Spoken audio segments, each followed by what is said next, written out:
Please Leave podcast, home to stories that haunt. These stories may contain graphic depictions of violence or explicit language. Listener discretion is advised.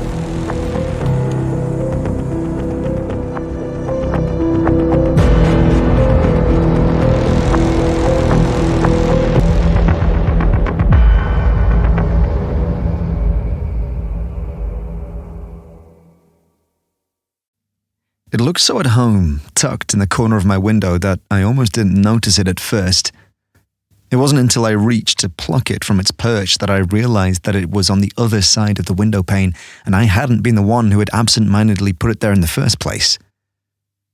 The card was the Son of Cups, and at first I thought it was the Son of Cups from my own tarot deck, but once I'd sorted through the 78 characters in my personal major and minor arcana, I confirmed that it was actually my card's twin. It was the exact same card from a different deck, and I laid them side by side to study them. It was the card I had related to the most as of late, and the one I'd pulled frequently when returning to the deck for solace or direction as I navigated the unpredictable terrain of my early middle adulthood. It's also known as the Knight of Cups, but that was a title I couldn't begin to relate to, so preferred the much softer and more familial option. I'm assertive enough and would like to think I'm brave, but my proportions are all wrong for a suit of armor, and I'm confident I'd be a chafing mess within the first hour of battle. Then again, knights are inherently pretty ostentatious in a quaint sort of way, so maybe we have more in common than I'm giving myself credit for. I traced the card closest to me and spent a moment meditating on the figure presenting the cup to be filled with reward for following his heart and traversing the poet's path.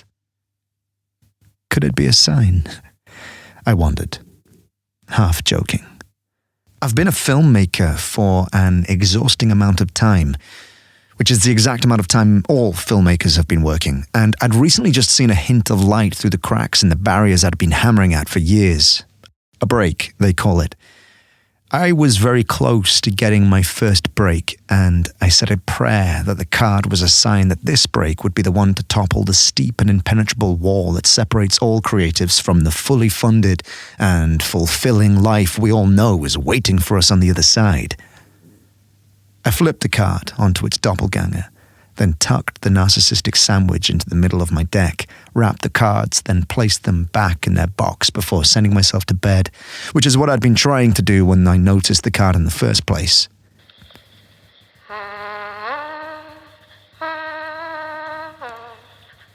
I'd forgotten about the card by the time I woke up, and was further distracted by the incredible email I woke up to, announcing that the big investor my executive producer said was a long shot to fund the feature I was working on was, in fact, very interested in meeting and hearing more about the project. And could I meet on Wednesday, which was in 2 days? I shot out of bed with a cartoonish flailing of my limbs, ripped my phone from its charger, and called my EP to arrange an immediate flight across the country. Please, tell me this is for real, I demanded, and squished my phone under my cheek to free up a hand to start my coffee. This is as real as the rising seas, my boy, she reassured. I snatched my phone from my shoulder with one hand and pumped her fist with the other as she added that if the investor came through, we'd be fully funded and could be shooting in 2 months, maybe less. Fuck, that's good news, I said, and gazed into the middle distance just beyond my window while I took the first blissful sip of my coffee. I indulged in a few seconds of hopeful fantasizing about what that would mean for my future and the trajectory of my career, but the moment was interrupted by a wild flutter of wings followed by the ear-splitting scream of something small in a massive amount of pain. I watched, in horror, as a large bird's head came into view over my windowsill just as the limp body of an expired rodent disappeared down its throat. Jesus, I muttered, and turned away from the gore so I could refocus on my good news. Everything okay? My EP asked. Oh, yeah, absolutely, just got distracted. So, anyway, I punched the button on my phone to put her on speaker so I could research the flight that would, in 2 days' time, carry me through the clouds and deposit me at the doorstep of destiny.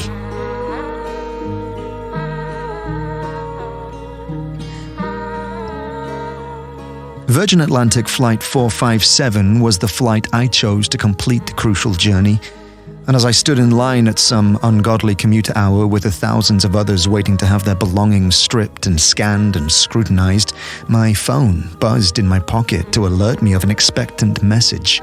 I scanned the crowd to confirm that I had more than enough time to check the phone before I'd be forced to drop it in a bin along with anything else I'd foolishly stowed on my person before I left the house, and pulled it out. My heart leapt at the sight of my EP's name at the top of the text, and I punched it open with shaking hands, hoping for good news instead of the soul-crushing alternative that an update from an EP can bring. Got a text from the assistant that this meeting is just a formality. Says she's fully on board and ready to sign. Fingers fucking crossed. Yes! I allowed myself a muted solo celebration as the crowd surged forward a few steps. As I repocketed my phone, a ferocious wail exploded from the crowd, and all heads turned in unison toward the source, which was a middle-aged woman a few bends behind me in line. Her face was a furious, tear-streaked crimson, and she looked very much like a coyote backing up a bear as she pressed her chest against the enormous man next to her and shoved a cell phone repeatedly in his face. "My sister!" she screamed, and pushed him with the full force of one arm, which caused the phone to clatter to the ground. She battered his back with her fists as he leaned over to collect it, and once he was upright, she pushed her face as physically close as she possibly could to his and screamed, 23 years? 23 fucking years tomorrow! Uniform-clad arms emerged to pull her from the crowd before she could conclude her public display of grief and betrayal. The man shuffled behind her as she was dragged from the line of politely grumbling passengers and off to the place where troublemakers are dispatched and subdued. The fight had stalled the progression of the line, which meant I had a second to check my phone for the 1,000th time that week to see if Lily had texted me back yet. I knew, of course, that she hadn't, and likely never would, but I couldn't help but hold out hope that I hadn't ruined things entirely. It's the tale as old as time, but I'd convinced myself that ours was a casual fling, even though we'd been dating for over 7 months, and that it was no big deal if I hooked up with our mutual friend. And close mutual friend at that. But the truth was, I was head over heels for Lily and scared shitless of the bottomless pit of raw human emotion she'd somehow tossed me down and so had sabotaged what we had been building together. I was just another total idiot in the eternal queue of total idiots, all holding our space in the breadline of safe and moderated emotions. And I was desperate to get back down in the pit with the lovely Lily, where we would subsist on honesty and vulnerability and all of the other complicated emotions I was so expert at avoiding. But the more the minutes ticked by without her name in a bubble on my phone, the less likely it was that I'd ever have a real meal again. And so I'd buried myself in the pursuit of my art for the millionth time in my short adult life. I spent the 4-hour flight polishing up the deck for the film and revising my pitch, and by the time we landed, the warm bloom of hope had emerged, and I knew, without a doubt, that the meeting was going to go my way. That feeling was amplified exponentially when a string of text alerts flooded in from my phone as it regained service after landing. I swiped up to see if they were any urgent enough to open and almost dropped my phone when Lily's name scrolled past. I pulled my things to the side of the jetway to open the text and almost squealed when I read her words. "Hey, been at my sister's in Palm Springs. Needed some time to think. I miss you. I hate it, but I do. Let's talk." I pumped my fist and celebrated even harder than I had when I'd gotten the call about the investor, then steadied myself to think. According to the timestamp, it had been 2 hours since she'd sent the text, so I knew I needed to respond quickly if I was going to keep the momentum going. "Hey, I miss you so much, and I'm so sorry. I really am. I was scared, and I'll be happy to list all of the ways that I'm a fucking idiot every day and forever if you give me the chance." I took a deep breath and pocketed my phone before I could overdo it. I was walking on very thin ice and needed to proceed with the utmost caution if I wanted to bask in Lily's spectacular company ever again. I had just enough time to drop my stuff at the hotel and freshen up before the meeting, so I tracked down a cab and forced myself to refocus on the rapidly approaching and critically important investor meeting. My focus was quickly broken, however, when I heard the telltale ding of my text alert as I rode in the cab to the hotel and couldn't resist the urge to check and see if it was Lily responding, which it was. Lol, I'll take you up on that. Flying back to NYC on Friday. Meet up this weekend? A massive, goofy smile spread across my face, and I couldn't help but feel frustrated at the timing. I would love to, more than anything, but I'm in LA to meet with the investor. Not sure when I'll be back. FaceTime tonight? I held my breath and hoped she'd believe me as I watched the text bubble grow and shrink and then grow again. Mercifully, she only took a couple of seconds to respond. Can't tonight. Tomorrow, for sure. XO. The addition of the XO at the end of the message inspired me to pump my fist for the third time in 2 days, and the cab driver gave me a knowing smile in the rearview mirror. I can't imagine how many lovesick passengers he'd carried over the years, but if there was going to be a competition for who was the most sick from their love, I was confident in that moment that I would win. I'll be counting down the hours. I mean it. I tucked the phone in the pocket next to my heart and indulged in a few minutes of romantic daydreaming as the Los Angeles hills and highways rushed past me on both sides. My euphoric mood was temporarily interrupted by the sight of an enormous wreck in the interstate lanes heading in the other direction. The accident had clearly just happened, and I turned away as we passed, too afraid to break the spell of good fortune that had finally closed in on me. I made it to the meeting 20 minutes early and accepted the bottle of water the receptionist offered me, more so I could have something to still my restless hands than out of need for hydration. Luckily, the investor didn't pull a power move and make me wait any longer than was necessary, and at 4:30 p.m. on the dot, the same receptionist waved me forward and I followed her down a long, glistening hall toward the conclusion of my sudden twist of providence. She opened a set of huge double doors at the end, and when I stepped inside, I expected to find an equally huge man sitting behind an equally huge desk, but instead there was a casually dressed woman relaxing on an uncomfortable-looking couch with a laptop on her lap. "Come on in," she chirped when she saw me, and snapped her laptop shut and placed it on the coffee table in front of her. She patted a spot on the couch opposite her to indicate that I should join, and I, of course, complied. "You got water?" she asked, and eyed the mostly full bottle in my hand. "Yes, thanks," I said, with too much enthusiasm, then cleared my throat and tried to regain my composure. "Excellent, and let's get down to it."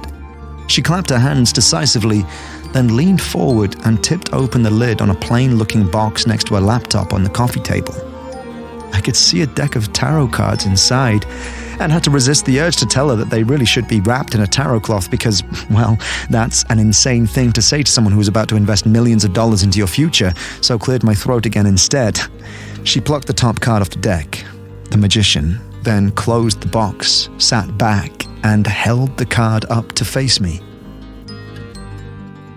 "I have a simple proposition for you. I'm going to make your movie," she started, and I reflexively began to thank her, but she put up a hand to silence me. "Hear me out first. I'll give you the money to make your movie if you find someone worthy and put this card in their window."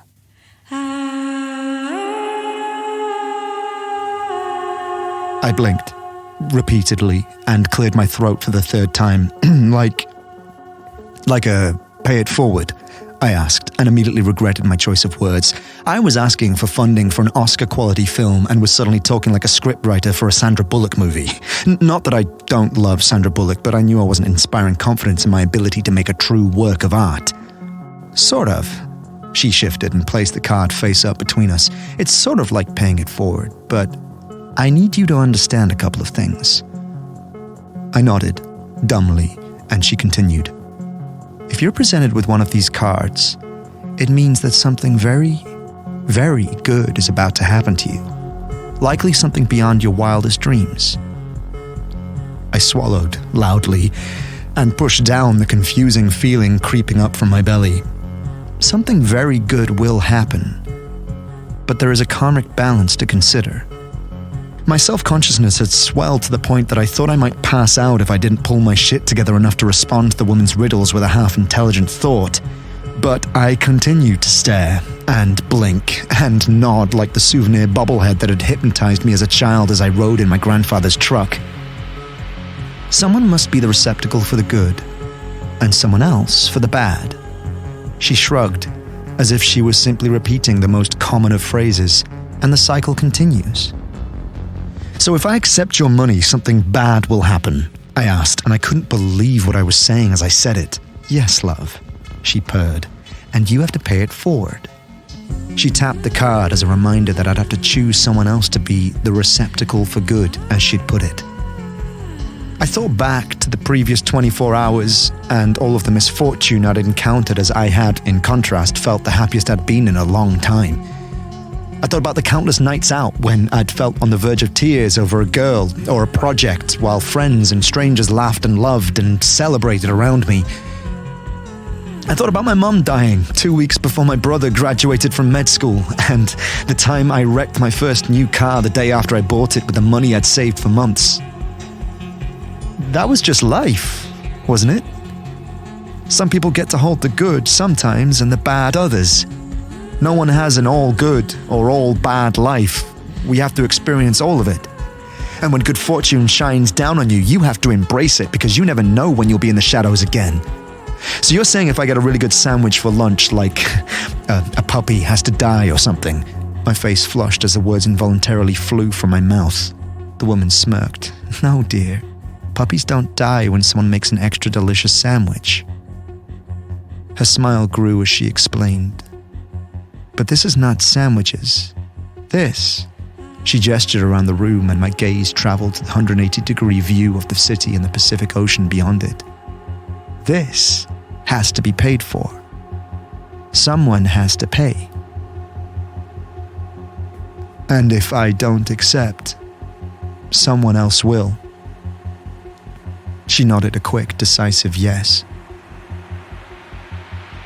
I thought about all of the people I'd been working with for over a decade, and the lives I'd touched with my previous films. Goose flesh rose all over my body as I thought about the impact I could have with the film I was developing and how many lives I could change overnight if I accepted. I could feel myself nodding unconsciously as I started to comprehend, and a small spark appeared in the woman's eyes as I nodded harder and said, yes, I'm in. I'll do it.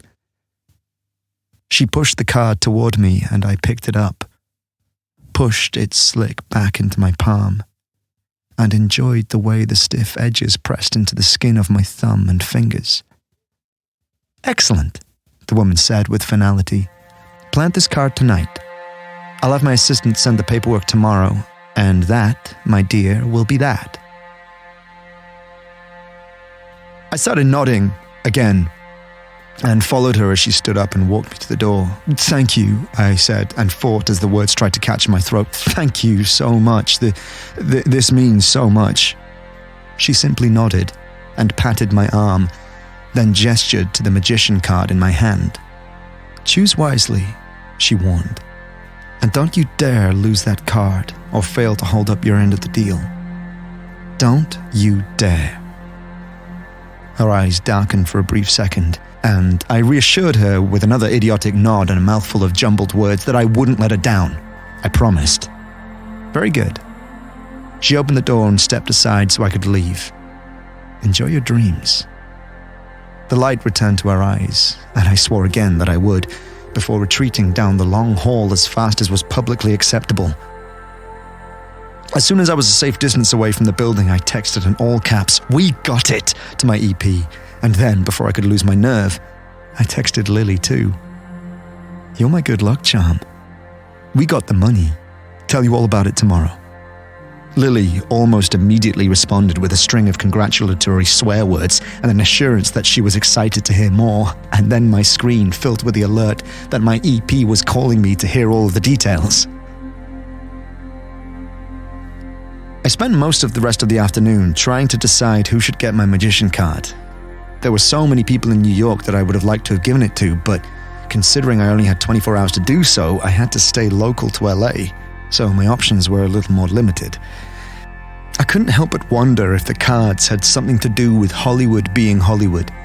It would make sense that the occasional card would sneak out of the city and land in New York or the UK like mine had, but most, I would assume, would be relegated to locals simply because of the logistical restrictions of time and space.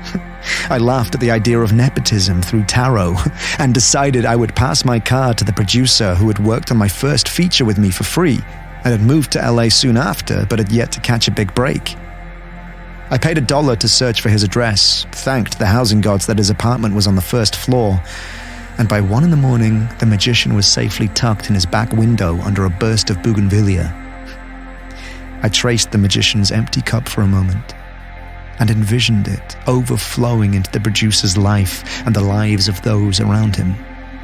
A surge of gratitude as electric as the pink of the bougainvillea flowed through me, and I jogged back to my Uber filled with a sense of hope and accomplishment that I'd never fathomed possible. Just 12 hours later, I was back in the woman's office, high in the hills above the city, signing the preliminary letters of engagement that would set the new and massively accelerated phase of my career into motion.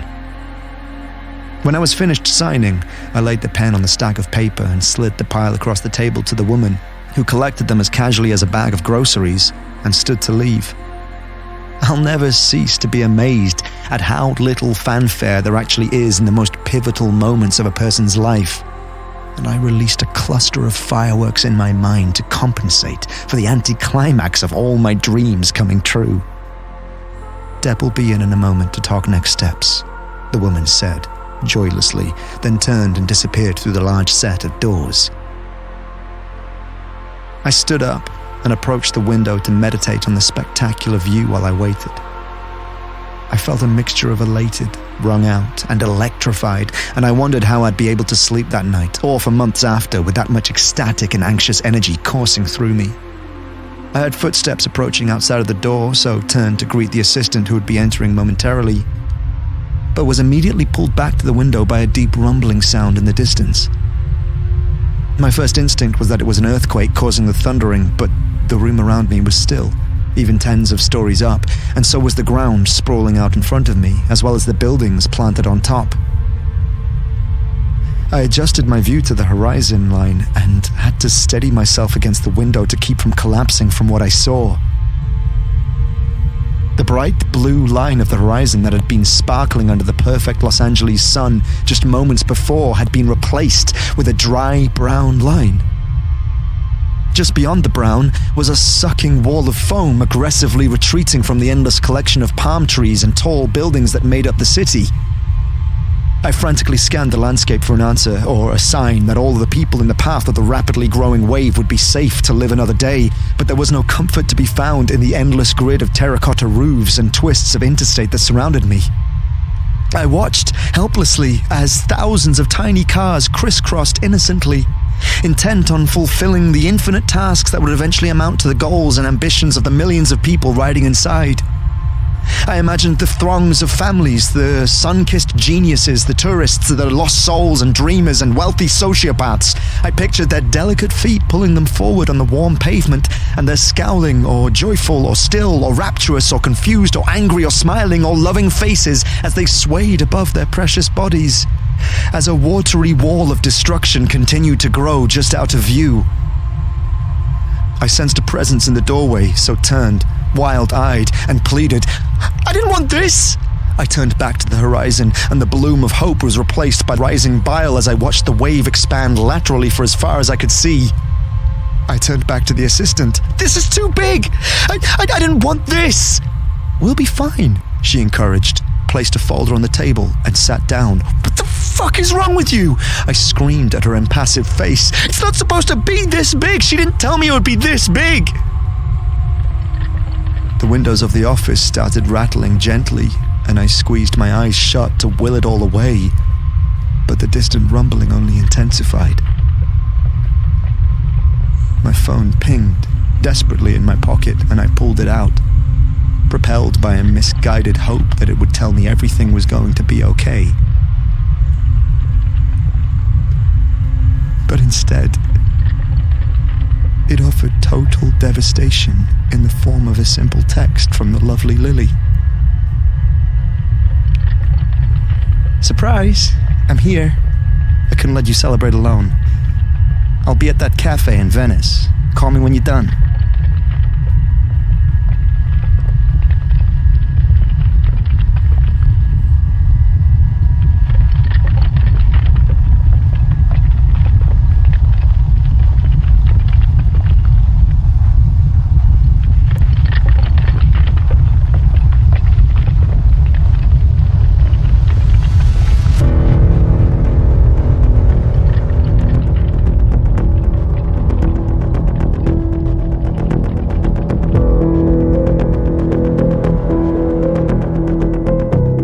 This story was written by Courtney Eck and narrated by Ben Chandler.